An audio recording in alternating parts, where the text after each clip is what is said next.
بسم اللہ الرحمن الرحیم الحمد للہ رب العالمین والصلاة والسلام علی سید المرسلین وعلی آلہ واصحابہ اجمعین اللہم صل وسلم وبارک علی سیدنا محمد النبی الأمی وعلی آلہ وصحبہ اجمعین۔ بزرگوں اور پیارے بھائیوں، ایک تو جو حضرات دور دور ہیں وہ قریب ہو جائیں۔ جمعہ کے دن یہی بات ہے کہ ادھر ادھر نہ جائیں بلکہ صفوں میں مل مل کے قریب بیٹھ جائیں اور جمعہ کی تیاری میں ہی رہیں، کوئی لغوا کام نہ کریں، کوئی لغوا اور بیکار کام نہ کریں۔ یہاں تک علماء نے لکھا ہے کہ صف میں انگلی بھی نہ پھرانا یوں، ایسا کوئی فضول کام نہ کریں تاکہ جمعہ کی فضیلت ملے۔ جو لغو کام کرے گا اس کو جمعہ کی فضیلت ملے گی۔ جمعہ کی فضیلت کیا ہے؟ جمعہ کی فضیلت کیا ہے؟ حدیثوں میں ہے کہ اگر سنت کے مطابق غسل وغیرہ کر کے خوشبو اور لباس سنت کے مطابق مسجد کی طرف چلا جمعہ ادا کرنے کے لیے، تو ایک ایک قدم پر ایک ایک سال کی عبادت کا ثواب ملے گا۔ یہ جمعہ کی فضیلت ہے۔ علماء نے فرمایا کہ یہ بہت بڑی فضیلت ہے کہ جمعہ کے دن کی سنتیں کہ سنت کے مطابق غسل کرے، اچھا لباس پہنے۔ اچھا لباس کیا ہے کہ سفید لباس ہو۔ حدیث شریف میں ہے خیر کہ تمہارے کپڑوں میں بہترین کپڑے سفید کپڑے، خیر ثیابکم ثیاب البیر، اسی کو پہنو، اسی میں مردوں کو کفناؤ، سفید لباس میں۔ سنت کے مطابق لباس غسل کر کے خوشبو مسواک یہ کر کے جمعہ کی طرف چلے، مسجد کی طرف، تو کیا ملے گا کہ اس کے ایک ایک قدم پر ایک ایک سال کی عبادت کا ثواب ملے گا۔ ایک سال کی عبادت سوچو، ایک سال کی نمازیں، ایک سال کے روزے، ایک سال کا ذکر تلاوت جو کچھ کیا ہو، بہت بڑی فضیلت ہے یہ۔ لیکن یہ اس کو ملے گی جو جمعہ میں آداب کے ساتھ آوے، سنت کے مطابق ہے، کوئی لغو کام نہ کرے۔ اگر لغو کام کیا پھر نہیں ملے گی۔ یہ بڑی فضیلت ہے۔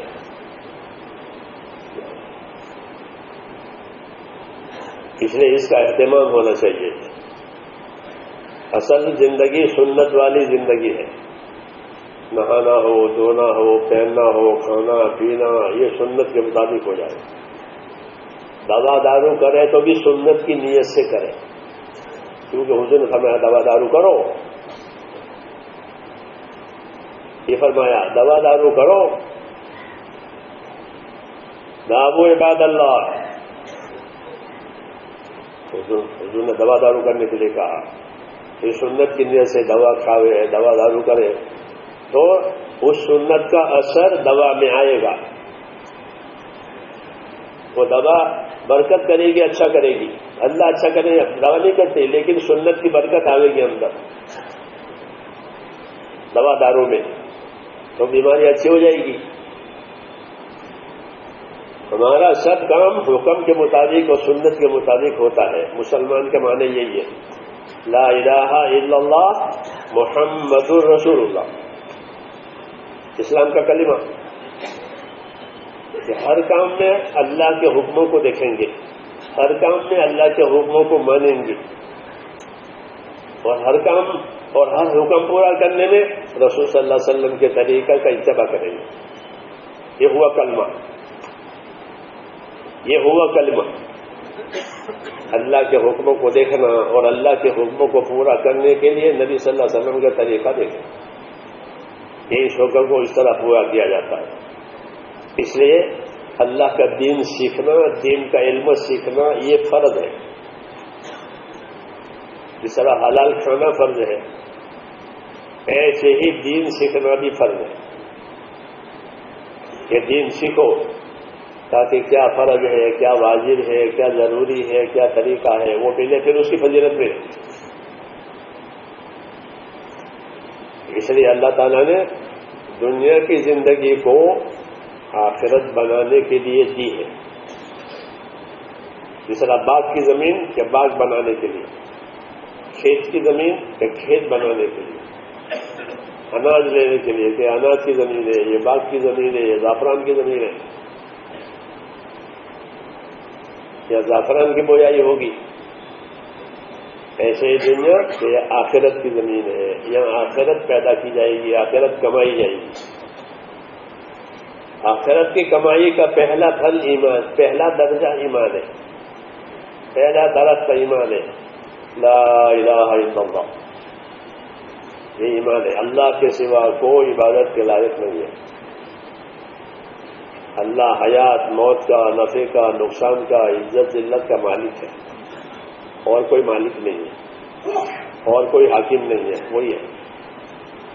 اس لیے اپنی جان مال سے اللہ کو راضی کرنا ہے، یہ عبادت ہوئی، یہ عبادت ہوئی کہ اپنی جان مال سے اللہ تعالیٰ کو راضی کرو، جانی طاقت، مالی طاقت۔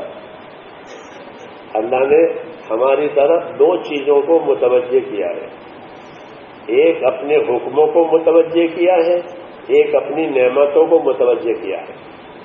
دونوں نعمتیں بھی ہماری طرف آ رہے ہیں، تندرستی بھی ہے، کتنی بڑی نعمت کہ آدمی صبح اٹھا تندرست ہے،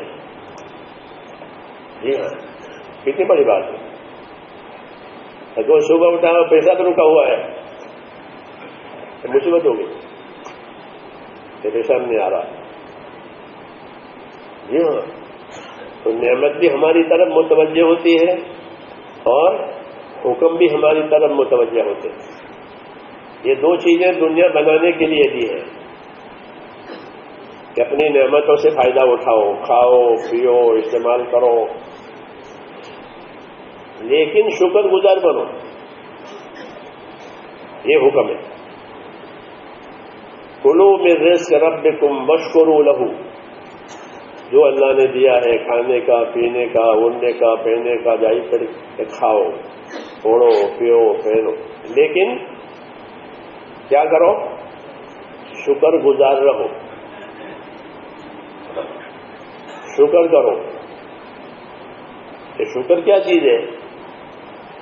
کہ شکر یہ چیز ہے کہ نعمت کو اللہ کی طرف سے سمجھے، مجھ کو یہ نعمت اللہ نے دی ہے، مجھ کو آنکھیں اللہ نے دی ہے، مجھ کو اولاد اللہ نے دی ہے، مجھ کو مال اللہ نے دیا ہے، یہ دل سے سمجھے۔ یہ نہیں کہ میں نے کیا ہے، میں نے کیا، یہ تیرا کوئی دخل نہیں ہے، اللہ کا ارادہ اول ہے۔ تو شکر کی حقیقت یہ ہے کہ نعمت کو کس کی طرف سے سمجھے؟ اللہ کی طرف سے، کہ میرے اللہ نے مجھے دیا اور کوئی دینے والا نہیں۔ جب نعمت کو اللہ کی طرف سے سمجھے گا تو دو باتیں پیدا ہوگی، ایک تو اللہ کی نعمت دینے سے اللہ سے خوش ہوگا کہ اللہ کا، ظاہر بات ہے احسان کرنے والے سے خوشی ہوتی ہے، تو ایک تو اللہ کی طرف سے یہ خوش ہوگا، دوسرا کہ اللہ تعالیٰ کی رضا میں اور اللہ کے خوش کرنے میں لگے گا کہ جب اللہ نے مجھے خوش کیا ہے تو میں اللہ کو خوش کروں۔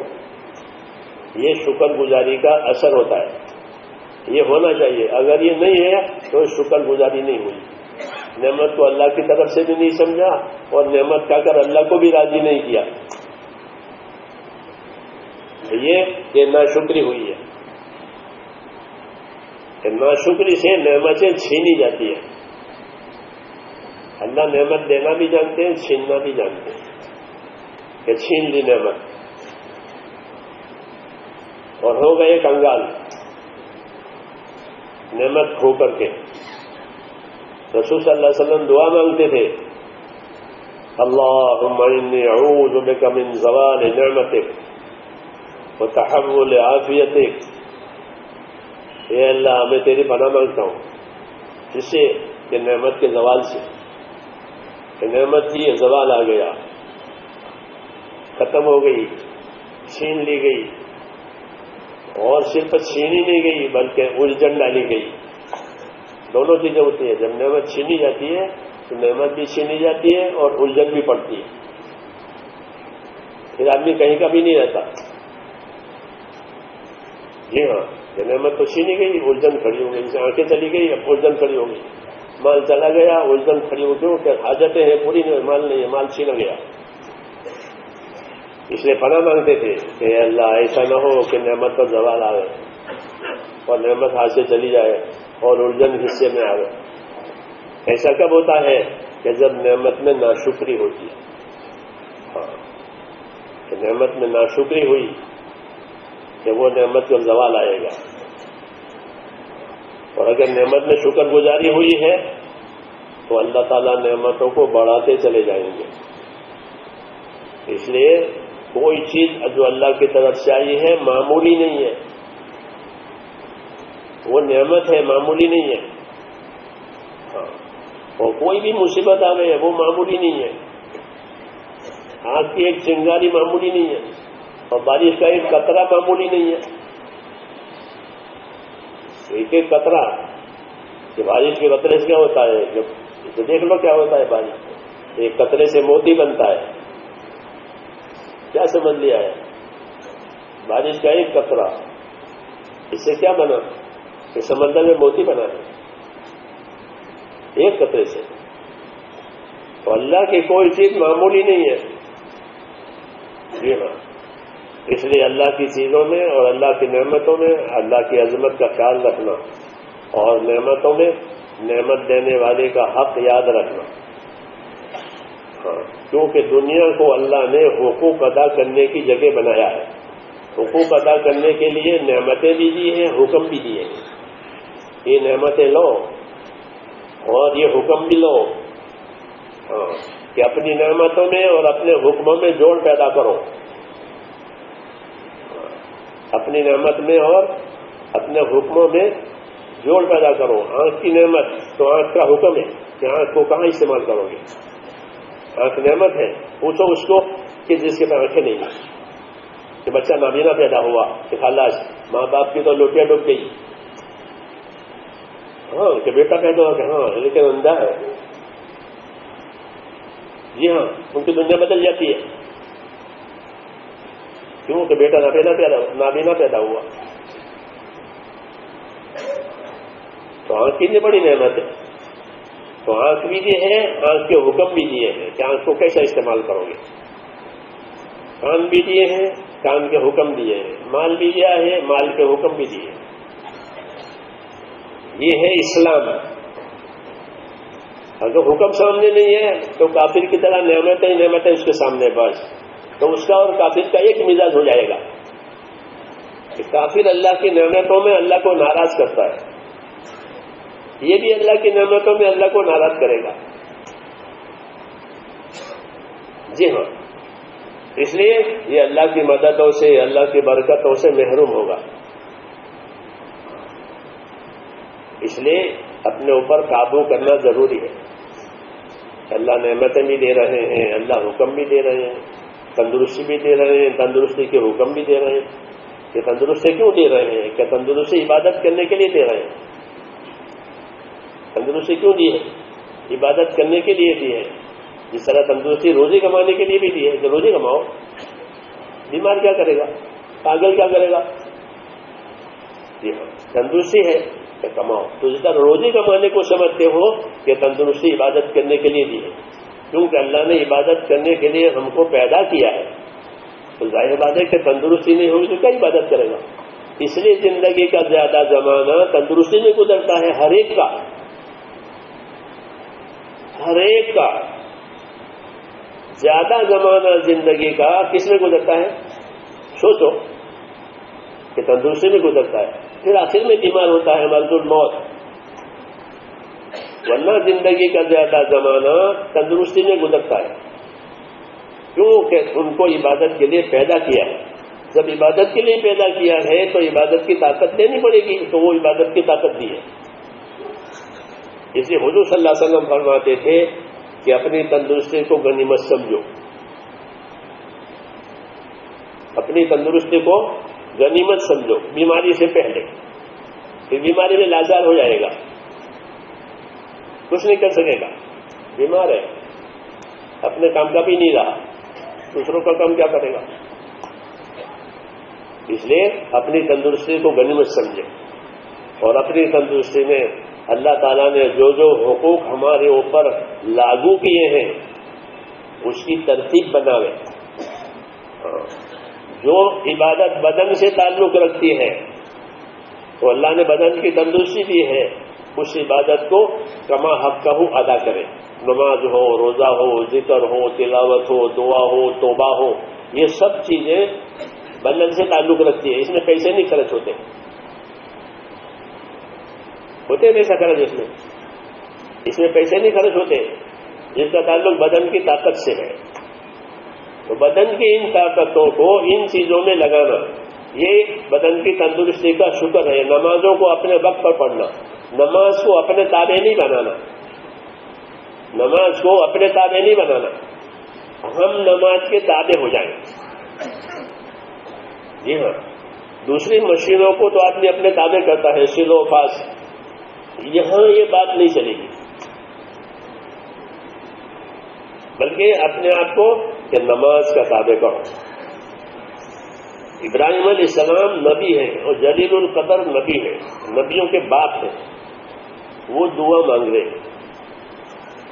کیا دعا مانگ رہے ہیں؟ ربی جعلنی مقیم الصلاۃ, اے میرے رب مجھ کو نماز قائم کرنے والا بنا دے. نماز قائم کرنا کوئی کام ہے جس کی اللہ سے مدد مانگ رہا ہے اللہ کا خلیل نبی. اس لیے میرے دوستوں نماز ایسا نہیں ہے کہ کوئی مشین کے ساتھ جب چاہو کر لو, کھول لو, بند کر لو, سیدھو کر لو, پاس کر لو. یہ نماز بہت بڑی امانت ہے. ایمان کے بعد بہت بڑی امانت ہے. اس لیے جب اللہ نے صحت تندرستی دی ہے تو نماز کو نماز کی جگہ پر ادا کرو. عبداللہ بن مسعود فرماتے تھے کہ اللہ تبارک و تعالیٰ نے تمہارے لیے تمہارے نبی کا طریقہ جاری کیا ہے. انہی نبی کے طریقوں میں سے یہ ہے کہ اپنی نمازوں کو اہتمام سے مسجد میں جا کر با جماعت ادا کرو, با جماعت ادا کرو. یہ تمہارے نبی کی سنت ہے. حضور صلی اللہ علیہ وسلم بیماری میں بھی 2 آدمی کے سہارے مسجد میں آ کر نماز پڑھتے تھے. یہ تمہارے نبی کی سنت ہے, با جماعت نماز ادا ہو جائے. یہ تمہارے نبی کی سنت ہے. اگر نبی کی سنت کو چھوڑ دو گے تو گمراہ ہو جاؤ گے. نبی کی سنت کو چھوڑو گے تو گمراہ ہو جاؤ گے. نماز مسجد میں جا کر با جماعت ادا کرنا ایک تو یہ اللہ کا حق ہے. اقیم الصلاۃ لذکری, نماز قائم رکھو میرے ذکر کے لیے. اور پھر نبی کی سنت, اور اللہ نے تندرستی دی ہے تو کیا کریں کہ نماز پڑھ کر اللہ کی عبادت کا حق ادا کریں. دنیا حقوق ادا کرنے کی جگہ ہے.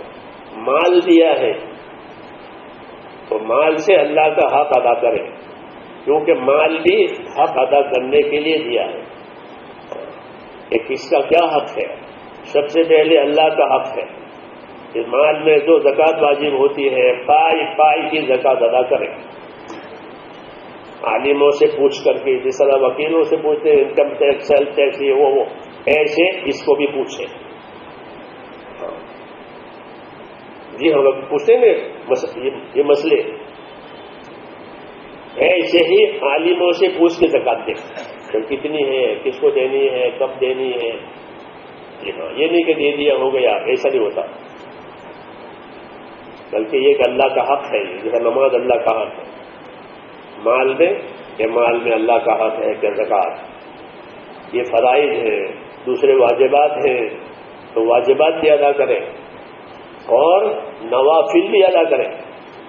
ہاں, نوافل اس لیے ادا کرنے ہیں کہ فرائض میں جو کمی کوشش کوتاہی ہو گئی ہوگی وہ اللہ نوافل سے پوری کرے گا. پوچھا جائے گا کہ بندے کے پاس نوافل ہے, نوافل لاؤ, ان کے فرضوں میں کمی ہے وہ نوافل سے فرضوں کی کمی پوری کی جائے گی. یہ بھی احسان ہے اللہ کا، ورنہ 1000 نوافل ایک فرض کے برابر نہیں ہے. لیکن اللہ ایسا کریں گے. اس لیے مال میں یہ حق ہے کہ اللہ کے فرائض کو ادا کیا جائے، اور دوسرے جن جن کے جو حقوق ہیں وہ حقوق ادا کیے جائیں. حقوق کا علم حاصل کرنا ضروری ہے کہ کس کا کیا حق ہے، تاکہ اس کو ادا کریں.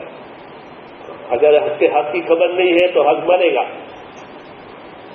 کیونکہ جو خبر ہی نہیں ہے تو حقوق مریں گے. حقوق جب مریں گے تو اسباب میں سے برکت اٹھ جائے گی اور فساد ہوگا، کیونکہ جس کا حق مرے گا وہ لڑے گا. فائدے کی بات ہے. تو حقوق کی پائمالیوں سے فساد ہوتا ہے. فساد کی اور کوئی وجہ نہیں ہے، حقوق پائمال ہوئے ہیں. رسول صلی اللہ علیہ وسلم کی دعوت سے، آپ کی تبلیغ سے حقدار کو حق پہنچے تو لوگ بھائی ہو گئے، کیونکہ حقدار کو حق دے دیا. تو اب کیا لڑائی ہے کہ بھائی یہ تیرا ہے لے جا، تو وہ محبت کرے گا. جی ہاں، اور یہی اصل دعوت ہے کہ حقوق کی ادائیگی کے ساتھ جو محبتیں ہوں گی وہ صحیح ہوگی. حضرات کی محبتیں صحیح نہیں ہیں، حضرات کی وجہ سے محبت ہوتی ہے. کسی کی غلط پوری کرو تو وہ محبت کرے، نہیں تو وہ ناراض ہو جائے، وہ تو مطلب ہی ہے، وہ الگ ہے. حقوق کی ادائیگی کہ مال میں کیا کیا حق ہے، اور مال کو اللہ تعالیٰ نے حق ادا کرنے کے لیے پیدا کیا ہے، اور اس کے خرچ کرنے کے مختلف طریقے بتائے ہیں رسول صلی اللہ علیہ وسلم کے ذریعے سے. جب یہ چیز ہوگی میرے دوستو تو دنیا کی زندگی خوشگوار ہوگی. خوشگوار پاک زندگی اللہ تعالیٰ جینے کے لیے دیں گے. قرآن میں ہے کہ جو لوگ ایمان لائیں گے، نیک اعمال کریں گے اخلاص کے ساتھ، ایسے لوگوں کو دنیا میں جینے کے لیے ہم پاک زندگی دیں گے کہ ان کی زندگی پریشانیوں سے پاک ہوگی، ان کی زندگی الجھنوں سے پاک ہوگی، ان کی زندگیوں میں اطمینان ہوگا، چین ہوگا، اسباب میں برکت ہوگی، دعاؤں میں قبولیت ہوگی، آپس میں محبت ہوگی. یہ پاک زندگی، یہ وعدہ ہے اللہ تعالیٰ کا. اس لیے یہ زندگی میرے دوستوں پیدا کرنی ہے اپنے اندر. اس پر گزارا نہیں کرنا ہے اگر کھانا دیا ہے، کمانا دیا ہے، کھا رہے ہیں پی رہے ہیں کہ یہ کافی نہیں ہے. یہ تو کافر کا مزاج ہے کہ کھا پی لیں گے اور کافی نہیں ہے. ہمارا یہ ہے کہ ہم دنیا سے آخرت بنائیں گے، موت سے پہلے موت کی تیاری کریں گے. توبہ کر کے اپنے آپ کو تیار رکھنا ہے کہ پتہ نہیں موت کب آ جائے. جسے کہتے ہیں روز توبہ کرو، روز توبہ کرو اپنے گناہوں کو یاد کر کے، تاکہ بوجھ ہلکا ہوتا چلا جائے اور موت آسان ہوتی چلی جائے. توبہ کرنے سے اور حقوق ادا کرنے سے موت آسان ہوتی ہے. نمازوں کے اہتمام سے موت آسان ہوتی ہے، روایتوں میں ہے. اس لیے میرے بھائیوں اپنی صحت کو، اپنی تندرستی کو غنیمت سمجھنا ہے جب تک اللہ تندرستی دے، اور اپنے آپ کو اپنے دین کا پابند کرنا ہے. حکم یہی ہے کہ اپنے دین کے پابند رہو. کہاں تک کہ موت آنے تک. وَلَا تَمُوتُنَّ إِلَّا وَأَنْتُمْ مُسْلِمُونَ. خبردار تمہاری موت اس حال میں آئے کہ تم اللہ کی بات مانتے مر جاؤ. یہ کامیاب ہو گیا. اللہ تعالیٰ مجھے بھی نصیب کرے، آپ کو بھی نصیب کرے.